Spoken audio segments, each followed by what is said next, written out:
Остануваат шансите барем за второ место, кое тогаш нема да води во додатните квалификации, но само во случај на наша победа в среда во Норвешка и на домашен пораз на шкотите од Холандија. Но кога денешната приказна, безмалку пресликана од Рејкјавик и идентична на онаа од Исланд лани во октомври, имаше неуспешен крај за нас, кој може да вети дека ќе биде подобро во Скандинавија.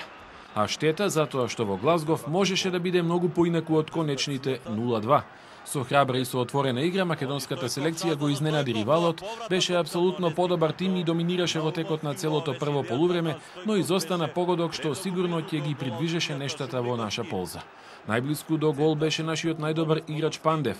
Два негови шута одбрани шкотскиот голман Гордон, а еднаш Пандев и еднаш Стојков беа невешти и неснаодливи во позиции кога можеа да шутираат наместо да компликуваат. Домаќинот тргна многу поамбициозно во продолжението, а за нас пак се наопаку по 100% шанса на Пандев во 51-та минута. Гордон и трет пат беше поуспешен од него.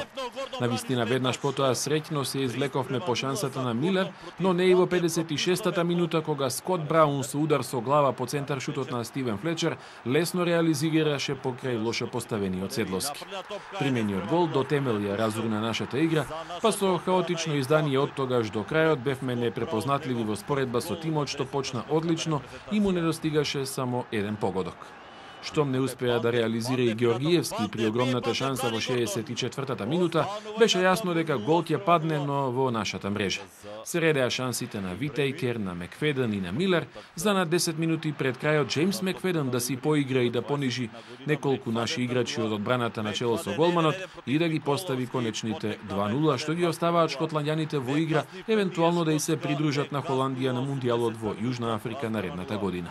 Пред избраниците на Мирса Јонус пак е обврската за само 4 дена да ја надминат недеморализираноста и да не влезат во машината на Норвешка во Осло, која ако вечер го победи Исланд, ќе остане конкурент на шкотите за втората позиција.